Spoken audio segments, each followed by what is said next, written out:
बिस्मिल्लाहिर्रहमानिर्रहीम। अल्लाह ताला के पाक नाम से शुरू जो बड़ा मेहरबान नहायत रहम करने वाला है। अस्सलामु अलैकुम स्टूडेंट्स, मैं हूं आपका teacher Asim Nasar, second year ICS computer science के नेक्स्ट लेक्चर के साथ यूनिक ग्रुप ऑफ इंस्टीट्यूशन की तरफ से हाजिर हूँ। स्टूडेंट, यही कोई भी काम करने से पहले बिस्मिल्लाह पढ़ें और फिर जो है यही रिक्वेस्ट है कि 5 वक्त की नमाज अदा करें, कुरान पाक पढ़ें, तर्जमा पढ़ें और जो आपको इल्म मिलता है उसको अपनी ज़िंदगी में अप्लाई भी करें। ठीक है, क्योंकि जो इल्म जो है, अगर किसी ने इल्म हासिल नहीं किया, जिसके पास इल्म है तो ज़ाहिर है वो बेहतर है। उसके बाद जो किसी ने इल्म हासिल किया और अमल नहीं किया तो फिर, क्योंकि बाद जो है इल्म जो है वो बढ़ता ही रहता है। ठीक है, तो कभी भी किसी चीज़ की जो है सिर्फ अल्लाह ताला जो है वही मुकम्मल है, बाकी कोई भी चीज़ मुकम्मल नहीं है। तो आगे जो है आपकी अपनी एबिलिटी है कि कितना आप आगे मूव कर सकते हैं, लिमिट नहीं आनी। ठीक है, ये आपको आगे चलना ही पड़ेगा। और ये प्रोग्रेस जो एक चीज़ जो गेट कर लेते हैं फिर उसके आगे अगले स्टेप की तरफ चलते हैं। तो अल्लाह ताला से ये अपने गुनाहों की माफ़ी मांगें, तौबा इस्तग़फ़ार तलब करें, दुरूद पढ़ें और फिर अल्लाह ताला से ये दुआ करें कि ये करंट वबा जो है ये जल्द जल्द ख़त्म हो जाए। अल्लाह ताला ये और इससे बड़ी भी जो गुनाहों की जो वबा है, अल्लाह ताला उससे हमें निजात हासिल करे, निजात प्रोवाइड करे। और उसके बाद जो है ये इस्तकामत ईमान और ईमान पे ही ख़ात्मा हो। ये ना होगा अब अल्लाह ताला ने इस सिस्टम के ज़रिए बता दिया कि मैं अल्लाह हूँ। अब सारे जो हैं, आपको स्टूडेंट पता है कि हर कोई जो है वो अल्लाह ताला की तरफ आ गए हैं। हर कोई जो है वो सजदे कर रहा है और तौबा कर रहा है कि अल्लाह ताला हमें बचा ले, बचा ले। कुरान पाक में कितनी जगह, कितनी दफ़ा ये आया है कि किसी को भी अल्लाह ताला ही जो है निजात अता करता है। तो अब इंसान के अंदर ये फ़ितरत भी मौजूद है कि अगर कोई मसला पड़ जाता है तो फ़ौरन हम इस्तग़फ़ार, तौबा, दुआ करना शुरू कर देते हैं। एक तो ये है कि वो इम्तिहान है तो अल्लाह ताला डेफिनेटली इम्तिहान जो है वो ख़त्म कर दे, लेकिन वो सब्र वाली बात कहाँ जाती है फिर। उसके बाद जो अल्लाह ताला जो है वो ये अगर वबा इम्तिहान ख़त्म कर देता है तो अल्लाह ताला फिर अल्लाह ताला का शुक्र अदा नहीं करता। तो दोनों चीज़ें, सब्र और शुक्र, ये भी तो कुछ चीज़ें हैं ना, इस पे भी हमें तवज्जो करनी चाहिए। और जब वो अल्लाह ताला उसे निजात दे देता है फिर दोबारा वो फिर उसी डगर पे आ जाते हैं। और ये कितनी कौमों का ये जो अहवाल जो हैं कुरान पाक में मौजूद हैं कि जब वबा आई, अल्लाह ताला से तौबा इस्तग़फ़ार तलब की, फिर जो है नबी को भी दुआ का कहा गया तो वो वबा ख़त्म हो गई, फिर उसी डगर पे आ गए। उसके बाद अज़ाब जो है वो उससे भी ज़्यादा सख्त आ गया। तो ये देख लें, इस पर ख्याल करें, तौबा इस्तग़फ़ार तलब करें और इससे हमारी ज़िंदगी में कोई फ़र्क आना चाहिए। ज़िंदगी गुजारने का जो तरीका जो है, अगर अल्लाह ताला के रसूल के मुताबिक नहीं है या उसमें कमी है, उसको पूरा करने की कोशिश करें। यह ना हो कि वबा ख़त्म हो जाए, वापस अल्लाह ना करे उसी डगर पे हम आ जाएं। तो अल्लाह ना करे, अल्लाह ना करे, अल्लाह ना करे, अल्लाह ना करे कि इससे ज़्यादा सख्त इम्तिहान ना आ जाए। तो अल्लाह ताला हमें इससे बचाए और हमें हदायत नसीब करे, इस्तकामत नसीब करे। स्टूडेंट, ये जो हम लेक्चर जो पढ़ रहे हैं, ये सेकेंड ईयर का जो लेक्चर है, उसमें प्रीवियस लेक्चर के अंदर हमने इंक्रीमेंट ऑपरेटर जो है वो डिस्कस किया था। बहुत ही इम्पोर्टेंट टॉपिक है और आपको यही बताया कि ये जो आउटपुट वाले क्वेश्चंस होते हैं, आपको बताया ना कि शॉर्ट क्वेश्चन में 3 तरह के शॉर्ट क्वेश्चन डेफिनेशंस तो हैं, लेकिन जब आप सेकेंड ईयर C लैंग्वेज की बात करते हैं तो उसमें ऐसे क्वेश्चंस बहुत ज़्यादा मौजूद हैं। शॉर्ट क्वेश्चन की बात कर रहा हूँ, जिसमें एरर्स बताने हैं आपने, आउटपुट बतानी है और जो कोड आपको कहा गया है कि ये एक प्रॉब्लम था, इसके लिए ये कोड लिखा गया, तो इससे और ऑल्टरनेटिव क्या हो सकता है किसी और कमांड को यूज़ करते हुए। तो माइंड में रख लें कि फर्स्ट ईयर के हवाले से जिस तरह था, शॉर्ट क्वेश्चन ज़्यादातर डेफिनेशंस थी। इसमें भी डेफिनेशन तो हैं, टॉपिक तो हैं, लेकिन ये 3 तरह के शॉर्ट क्वेश्चन ही मौजूद हैं।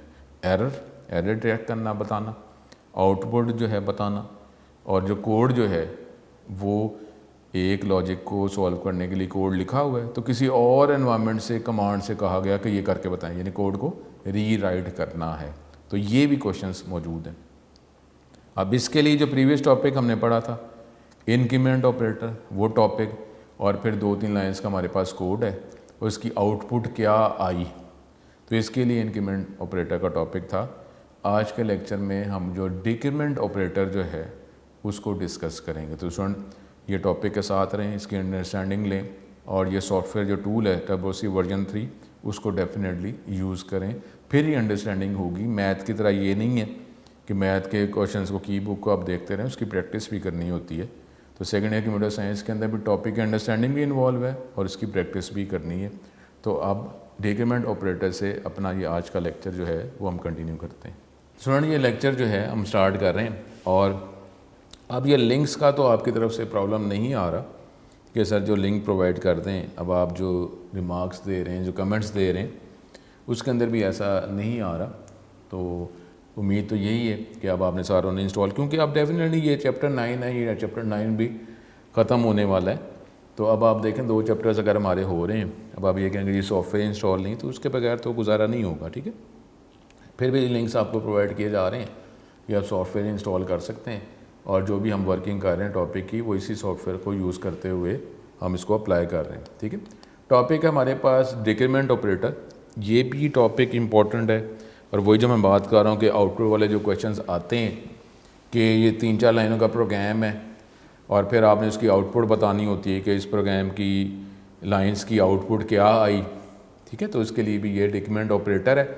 इसकी सिमिलैरिटी वो इंक्रीमेंट ऑपरेटर के साथ ही है, और इसमें भी वही बात है कि ये माइनस के साइन 2 दफ़ा, ये आपको सिर्फ दिखाने के लिए गैप, अदरवाइज़ इसमें गैप नहीं होता। दोनों ये ऑपरेटर ही है।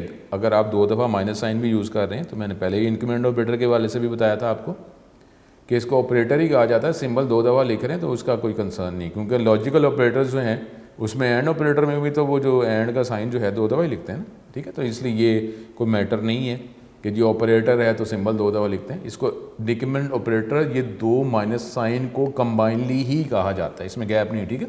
ये आपको सिर्फ डिस्प्ले के लिए बताया जा रहा है।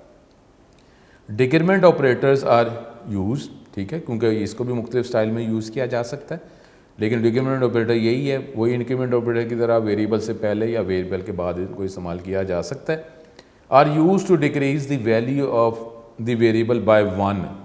इसमें जो वेरिएबल के साथ जब आप यूज़ करेंगे तो उस वेरिएबल की वैल्यू या तो ये 1 हमारे पास ये डिक्रीज़ ही करेगा, ठीक है। डिक्रीमेंट ऑपरेटर तो 1 ही डिक्रीज इसने करना है, ठीक है, 1 से ज़्यादा नहीं। It is denoted by the symbol, ये 2 दफ़ा माइनस का साइन है, इसको डिक्रीमेंट ऑपरेटर ही कहा जाता है। Decrement operator is use on A single operand, और ये क्या है हम जो पढ़े ना वो यूनरी ऑपरेटर, बाइनरी और टर्नरी, तो ये यूनरी ऑपरेटर है। एक वेरिएबल के साथ ही आप एक्सप्रेशन के साथ ही, आप एक्सप्रेशन नहीं वेरिएबल के साथ आप यूज़ कर सकते हैं। Is use decrement operator is use as a single operand और variable, so it is called as a uni operator. Uni operators are having higher priority than the other operators, ठीक है। दूसरे जो ऑपरेटर से ज़्यादा इनकी प्रायोरिटी होती है, क्योंकि आपने जो है इसको पहले परफॉर्म करना होता है। इट मीन्स, देखें आप उसको डिक्रीमेंट करेंगे तो फिर बाद में यूज़ करेंगे ना।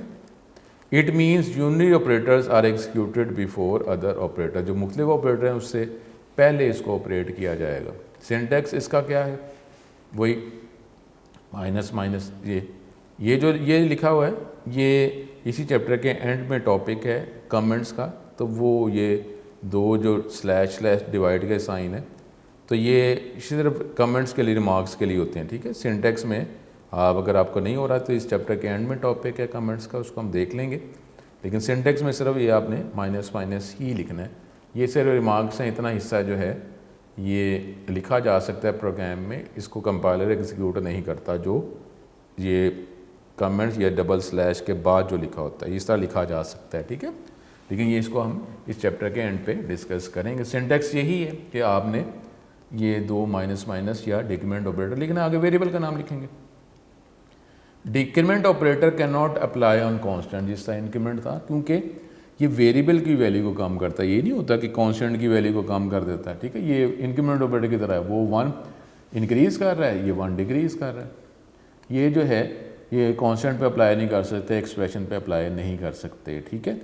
वेरिएबल के साथ है ये आपको गैप सिर्फ आपको इस डिस्प्ले ज़्यादा बेटर दिखाने के लिए, अदरवाइज़ ये इसमें स्पेस नहीं है, ठीक है। बार बार कह रहा हूँ, जिस तरह ए आपने माइनस माइनस डिक्रीमेंट ऑपरेटर इस्तेमाल कर दिया, यह है एक्स डिक्रीमेंट ऑपरेटर, ये वैलिड है।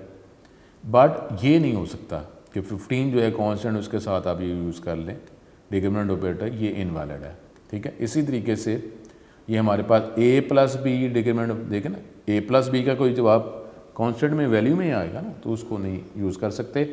या जिस तरह आप इंक्रीमेंट ऑपरेटर को पहले भी बाद में भी इस्तेमाल कर सकते हैं, प्रीफिक्स पोस्टफिक्स, इसमें भी ऐसे ही है।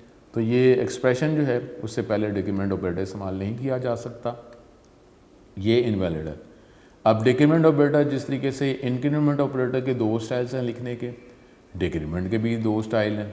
एक है प्रीफिक्स, यानी वेरिएबल से पहले डिक्रीमेंट ऑपरेटर इस्तेमाल करते हैं, और एक है पोस्टफिक्स, जो वेरिएबल के बाद आप डिक्रीमेंट ऑपरेटर इस्तेमाल करते हैं, ठीक है। अब इसको इंडिविजुअली देखते हैं। प्रीफिक्स यानी जो वेरिएबल से पहले आप डिक्रीमेंट ऑपरेटर इस्तेमाल कर रहे हैं। In pre decrement first decrement the value of variable, ये वेरिएबल की वैल्यू को पहले उसमें 1 डिक्रीज करेगा by 1 and then use inside the expression. उसके बाद एक्सप्रेशन में उसकी वैल्यू को यूज़ किया जाएगा या वेरिएबल को वैल्यू प्रोवाइड की जाएगी। यानी ये वही बात है जिस तरह इंक्रीमेंट ऑपरेटर, कोई परेशान होने वाली ज़रूरत नहीं है। अगर प्रीफिक्स स्टाइल में है तो पहले वेरिएबल की वैल्यू को पहले ये 1 उसमें डिक्रीज करेगा, डिक्रीमेंट करेगा, और फिर उसको यूज़ करेगा इन एक्सप्रेशन और आइदर वैल्यू और providing value to any variable. Syntax क्या है जी, वो ये देखें, वेरिएबल है, उससे पहले डिक्रीमेंट ऑपरेटर इस्तेमाल करेंगे, ठीक है। तो ये इसका सिंटेक्स।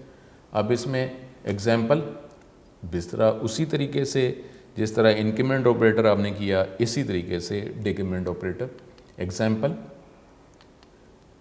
अब स्टूडेंट जो है ये माइंड में रख लें कि अब आपका जो स्ट्रक्चर जो है ये प्रैक्टिकल जब आप होता है तो उसके अंदर भी इसके मार्क्स होते हैं कि आपने ऊपर इंक्लूड, ये दोनों इंक्लूड ये लिखने हैं, वॉइड में लिखने हैं, ब्रेसेस लिखने, और उसके बाद जो है क्लियर स्क्रीन भी होता है और एंड पे गेट CH, ये आपने लिखना ही लिखना। कोई प्रोग्राम हो बस आंखें बंद करके आपने ये लिखना है, क्योंकि प्रैक्टिकल के अंदर जब प्रैक्टिकल आप देते हैं इस बात के भी मार्क्स होते हैं।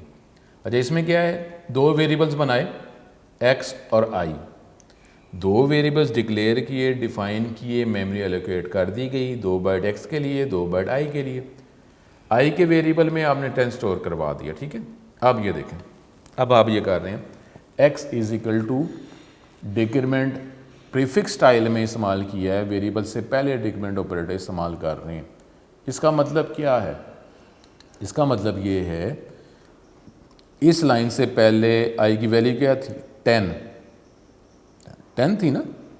अब उसने पहले i की वैल्यू में 1 कम किया, डिक्रीज़ किया। तो स्टूडेंट ये माइंड में रखें, जिस वेरिएबल के साथ आप डिक्रीमेंट ऑपरेटर इस्तेमाल करते हैं उस लाइन के बाद उस वेरिएबल जिसके साथ डिक्रीमेंट ऑपरेटर इस्तेमाल किया जा रहा है उसकी वैल्यू तो 1 कम हुई ही होती है। फ़र्क पड़ता है कि जब उस वेरिएबल को आप एक्सप्रेशन में यूज़ करते हैं या किसी वेरिएबल को वैल्यू प्रोवाइड की जाती है तो फिर फ़र्क पड़ता है। लेकिन यानी x में वैल्यू क्या जानी है उसको फ़र्क पड़ेगा। जिस वेरिएबल के साथ डिक्रीमेंट ऑपरेटर इस्तेमाल किया जा रहा है उस लाइन के बाद तो उसकी वैल्यू तो 1 डिक्रीज हुआ ही होगा। यानी इस लाइन के बाद अगर मैं i को यूज़ करूँगा ना कहीं पर भी या x को दूंगा तो उसकी वैल्यू क्या होगी, 9। यानी 9 ही इस लाइन के बाद या इसी लाइन में इस एक्सप्रेशन में i की वैल्यू अब क्या हो चुकी है, 9। वो ठीक है। फ़र्क पड़ता है प्रीफिक्स या पोस्टफिक्स में कि एक्सप्रेशन में या वेरिएबल को वैल्यू दी जा रही है तो उसको वैल्यू क्या मिली। जिस वेरिएबल के साथ जो है डिक्रीमेंट इस्तेमाल किया जाता है तो उसकी वैल्यू में तो 1 डिक्रीज होना ही होना है अगर हम डिक्रीमेंट ऑपरेटर की बात कर रहे हैं।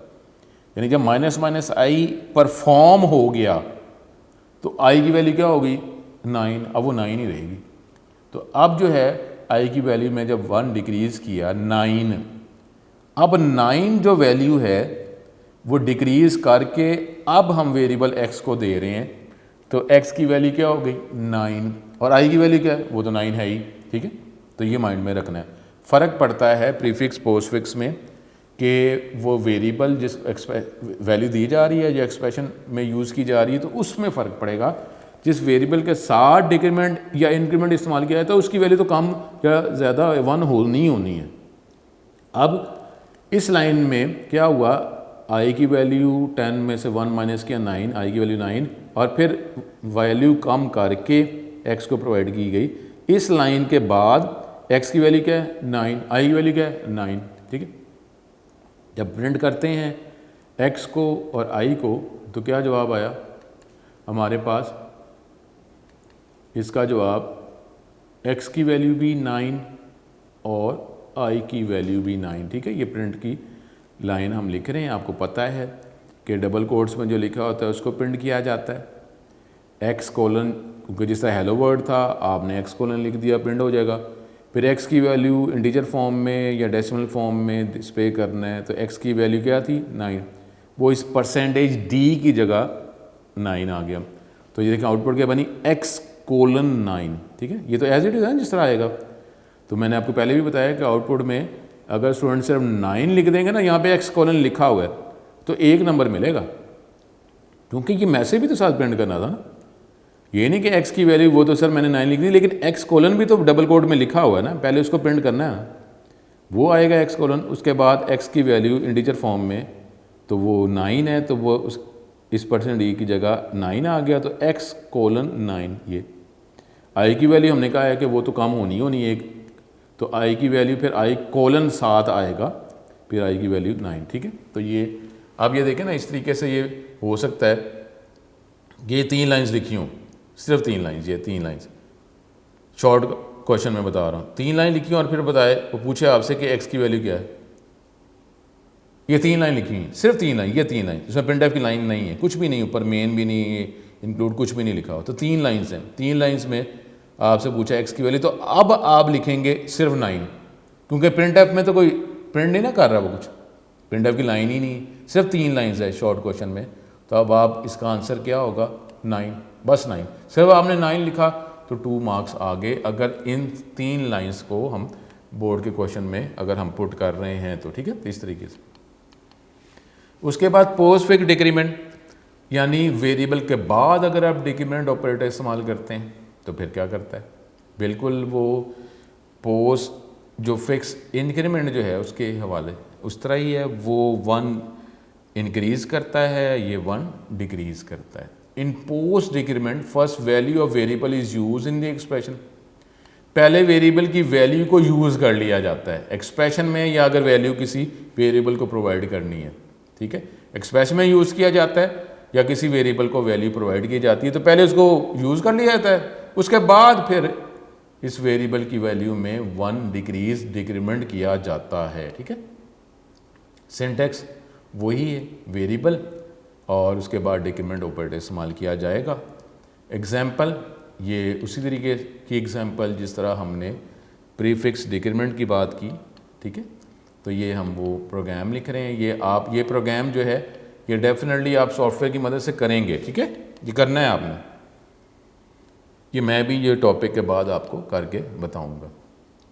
एक्स आई, अब ये देखें यहाँ पे आई की वैल्यू क्या पुट की 10, अब ये देखें ये आया ना, अब इसमें क्या होगा पोस्टफिक्स है ना, यानी हम पोस्ट डिक्रीमेंट बाद में वेरिएबल के बाद डिक्रीमेंट है, तो पहले अब क्या होगा आई की वैल्यू, इस सिचुएशन में हम आई की वैल्यू एक्स के वेरिएबल को दे रहे हैं, तो क्या करेगा, पहले इस लाइन से पहले आई की वैल्यू 10 है, पहले 10 वैल्यू एक्स को मिल जाएगी, 10 वैल्यू एक्स को मिल गई, एक्स की वैल्यू क्या होगी 10, एक्स को वैल्यू देने के बाद 10 देने के बाद जो आई जो वेरिएबल है उसमें 1 डिक्रीज कर दिया जाएगा। एक्स को मिला 10 और आई की वैल्यू क्या हो जाएगी 9। हमने बात क्या पढ़ी है, स्टूडेंट माइंड में रखें, जिस वेरिएबल के साथ भी इंक्रीमेंट डिक्रीमेंट ऑपरेटर इस्तेमाल किया जाता है, तो उस वेरिएबल की वैल्यू में तो 1 बड़ा होगा या 1 डिक्रीज, वो तो होना ही होना है, ठीक है। लेकिन बात यह है कि एक्सप्रेशन में यूज़ किया जा रहा है या किसी वेरिएबल को प्रोवाइड किया जा रहा है, तो अगर डिक्रीमेंट की हम बात कर रहे हैं तो क्या पहले वैल्यू दे देनी है फिर 1 डिक्रीज़ करना है या 1 डिक्रीज़ करके वैल्यू देनी है। इस सिचुएशन में क्योंकि आप पोस्ट डिक्रीमेंट इस्तेमाल कर रहे हैं तो आई की वैल्यू 10, पहले आई की वैल्यू 10 x को दे दी गई, आई की वैल्यू 10 x को दे दी गई, x की वैल्यू क्या होगी 10, देने के बाद जो है फिर आई की वैल्यू में 1 डिक्रीज़ किया गया तो आई की वैल्यू क्या हुई 9। अब यहाँ क्या है, x की वैल्यू 10 और आई की वैल्यू 9। तो हमने पिछली एग्जाम्पल में उधर आई की वैल्यू तो 9 ही थी, फ़र्क पड़ा था x की, उधर पिछले प्रोग्राम में क्या था, x की वैल्यू भी 10, आई की वैल्यू b क्या 10 नहीं कि 9, ठीक है। अब इधर क्या है, उधर पिछले में क्या था कि डिक्रीज करके आई की वैल्यू दी गई थी, तो x की वैल्यू भी 9 और आई की वैल्यू भी 9। इधर क्या होगा, इधर पहले आई की वैल्यू दे दी गई, x की वैल्यू 10, आई की वैल्यू तो 9 होनी ही होनी है, चाहे पहले लिखें चाहे बाद में लिखें, आई की वैल्यू में तो 1 डिक्रीज होना ही होना है। लेकिन यहाँ पे क्या हो जाएगा, पिछले प्रोग्राम में था x की वैल्यू भी 9, आई की वैल्यू भी 9, लेकिन यहाँ पे क्या होगा, x की वैल्यू 10 और आई की वैल्यू 9। जब आप प्रिंट करवाएंगे x की वैल्यू आई की वैल्यू, तो ये क्या प्रिंट करेगा, ये प्रिंट करेगा x की वैल्यू 10 और आई की वैल्यू 9, ठीक है। तो ये अब ये देख लें। फिर अगर वो आउटपुट वाले क्वेश्चन की हम शॉर्ट क्वेश्चन के हवाले से बात करते हैं बोर्ड में, तो ये 3 लाइन्स अगर लिखी हुई हैं, अब 3 लाइन्स का उसने कहा आउटपुट बताएं x की वैल्यू क्या है, तो आपने सिंपल ये x की वैल्यू सिर्फ वो 10 लिख देनी, सिर्फ 10, तो आपके 2 मार्क्स। अगर वो कहता है कि इन 3 लाइन्स के बाद i की वैल्यू क्या है, तो अब यहाँ पे प्रिंट ऐप में x कोलन आई कोलन तो नहीं लिखा, प्रिंट ऐप तो लिखा ही नहीं हुआ, उस 3 लाइनें से लिखी हुई हैं, तो i की वैल्यू आप सिर्फ आपने आउटपुट में क्या लिखना है 9। तो स्टूडेंट ये ज़रा माइंड में रख लें, स्टूडेंट ये गलती करते हैं। प्रिंट ऐप में अगर साथ कोई मैसेज प्रिंट होना होता है तो पहले वो मैसेज प्रिंट होता है, उसके बाद नॉर्मली एक्सप्रेशन या वेरिएबल की वैल्यू प्रिंट होती है। अब यहाँ पे क्योंकि इस प्रिंट ऐप इस प्रोग्राम के अंदर प्रिंट ऐप में x कोलन लिखा हुआ तो पहले x कोलन आएगा, ठीक है। स्टूडेंट मैं बार बार कह रहा हूँ, ये स्टूडेंट मिस्टेक करते हैं, x कोलन लिखा फिर x की वैल्यू आनी है। अगर ये मैं x कोलन नहीं लिखता तो फिर इस प्रिंट ऐप का जवाब क्या होगा, सिर्फ 10, ठीक है। तो ये इसको ज़रा माइंड में रखें, अगर इस तरह आप करेंगे तो 2 नंबर में से आपको फिर 1 नंबर ही मिलेगा, ठीक है। इसको ज़रा माइंड में रखें। उसके बाद हमारे पास ये एग्जाम्पल जो है इंक्रीमेंट और डिक्रीमेंट ऑपरेटर की एग्जाम्पल, ये हमारे पास, इसको हम देखते हैं एक और एग्जाम्पल। अब इसमें थोड़ा सा एक्सपेंड किया गया, 3 वेरिएबल्स 4 वेरिएबल्स बनाए, x a p c 4 variables, a की वैल्यू 2, b की वैल्यू 4, c की वैल्यू 5, और अब स्टूडेंट इस पे आपने तवज्जो करनी है कि ये क्या होगा, ठीक है। इसको देखते हैं। अब ये देखें, तवज्जो से, तवज्जो आपको चाहिए ज़्यादा, और ये आप इसको करना हमने, ये प्रोग्राम्स टूल में करें, मैं भी करके बताऊंगा। तो डिक्रीमेंट ऑपरेटर बाद में किया, पहले करके देखें, इसमें इस्तेमाल कर दिया ना उसने, इंक्रीमेंट ऑपरेटर भी है डिक्रीमेंट भी है, तो आप इसको पहले इस्तेमाल करें बाद में इस्तेमाल करें। अच्छा, इसको देखते हैं। अब इसने क्या करना है कि a की वैल्यू पहले इस एक्सप्रेशन में यूज़ की जाएगी ना, इस पूरे एक्सप्रेशन का जवाब x को मिलना है ना, पूरे एक्सप्रेशन का जवाब ऐसे होना है, ठीक है। तो अब a की value as it is expression में यूज़ की गई, a की वैल्यू क्या है 2 है ना, यूज़ की गई। स्टूडेंट पहले मैं क्या कर रहा हूँ, इक्वल टू के राइट साइड पे जितना एक्सप्रेशन है इसका जवाब जो आएगा वो x को मिलेगा ना, ये a की वैल्यू x को तो नहीं मिल जानी, समझ आ रही बात। यहाँ पे तो देखें ऊपर 2 बस, और तो कोई नहीं एक्सप्रेशन था, इसका जवाब जो है 2 और तो कुछ है ही नहीं, तो वो 2 जवाब ही a को मिल गया, 4 का जवाब ही b को मिल गया। लेकिन यहाँ पे तो आगे पूरी लाइन लिखी हुई है ना, तो a की वैल्यू भी x को नहीं आनी, a की वैल्यू पूरे एक्सप्रेशन में पहले यूज़ की जानी, इसका पूरा आंसर जो आएगा ना राइट हैंड साइड का पूरा आंसर वो x को मिलना है, ठीक है। माइंड में रखें, इस पर तवज्जो करनी। ए की वैल्यू पहले इस एक्सप्रेशन में यूज़ की गई, देखे ना, ये पोस्ट फिक्स है ना, प्री डिक्रीमेंट है ना, तो ये बाद में करेंगे, पहले इस एक्सप्रेशन की बात कर रहे हैं, ठीक है। पहले मैं एक्सप्रेशन की बात कर रहा हूँ, ए की वैल्यू यूज़ की गई, ए की वैल्यू क्या है 2, वो यूज़ कर ली गई, प्लस अब बी की वैल्यू यूज़ कर ली गई, ये बाद में है ना, तो बाद में इसने डिक्रीज करना, अभी मैं इस एक्सप्रेशन की बात कर रहा हूँ, ए की वैल्यू क्या है 2, इसने डिक्रीज करना है तो बाद में करना ना, पहले एक्सप्रेशन को वैल्यूएट कर रहे हैं। ए की वैल्यू 2, बी की वैल्यू क्या है 4, 6, 2 + 4 6 हो गया, ठीक हो गया। उसके बाद माइनस करना है, अब माइनस जो करना है पहले सी की वैल्यू क्या है 5, सी की वैल्यू को पहले इंक्रीज किया गया, फिर एक्सप्रेशन में पुट किया गया। सी की वैल्यू को जब पहले डिक्रीज कर दिया तो सी की वैल्यू क्या होगी 6। स्टूडेंट माइंड में रखें, ए की वैल्यू एक्सप्रेशन में यूज की गई 2, बी की वैल्यू बाद में कम हो जाएगी या बाद में बढ़ जाएगी, लेकिन अभी एक्सप्रेशन एवेल्युएट कर रहे हैं, तो ये तो बाद में है ना, ये भी बाद में, ये पहले है। तो अब ए की वैल्यू एक्सप्रेशन में यूज की गई 2, बी की वैल्यू यूज की गई 4 और सी की वैल्यू इंक्रीज करके यूज की गई, तो सी की वैल्यू क्या है 5, इंक्रीज किया गया 6, 2 + 4 - 6, 2 + 4 - 6, क्या जवाब आएगा 0। तो x के वेरिएबल को क्या मिला 0, ठीक है।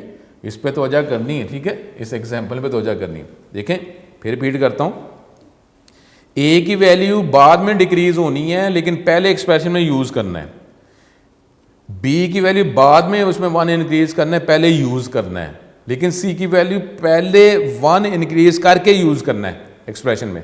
तो ए की वैल्यू पहले यूज करनी है 2, बी की वैल्यू पहले यूज करनी है 4 और सी की वैल्यू पहले इंक्रीज करके यूज करनी है 6, 2 + 4 - 6 0, एक्स में चला गया 0, ठीक हो गया, x 0। ए की वैल्यू जो है एक्सप्रेशन में पुट कर दिया, अब ए की वैल्यू में कम कर देना आपने, ए की वैल्यू क्या हो जाएगी 1, बी की वैल्यू क्या हो जाएगी 5, सी की वैल्यू तो पहले ही बढ़ी हुई है 6, तो दोबारा नहीं करना। तो इस ए की वैल्यू 3, बी की वैल्यू नहीं डिक्रीज करना है, ए की वैल्यू 1, बी की वैल्यू 5 और सी तो पहले ही आपने इंक्रीज किया वो 6। अब x को प्रिंट करना है तो क्या प्रिंट होना है, इसमें x को ही प्रिंट करने को कहा गया, तो x जो है बाकी ए बी सी जो हो रहा है उस पर तवज्जो नहीं है, तो x की वैल्यू क्या आ गई 0, हमने x पे ही है, ए बी सी उसने नहीं पूछा। तो अब क्योंकि प्रिंट टाइप में x: लिखा हुआ है तो x: पहले प्रिंट करना है और सिर्फ x ही की वेरिएबल की वैल्यू प्रिंट हो रही है, तो x का जवाब क्या है x का 0।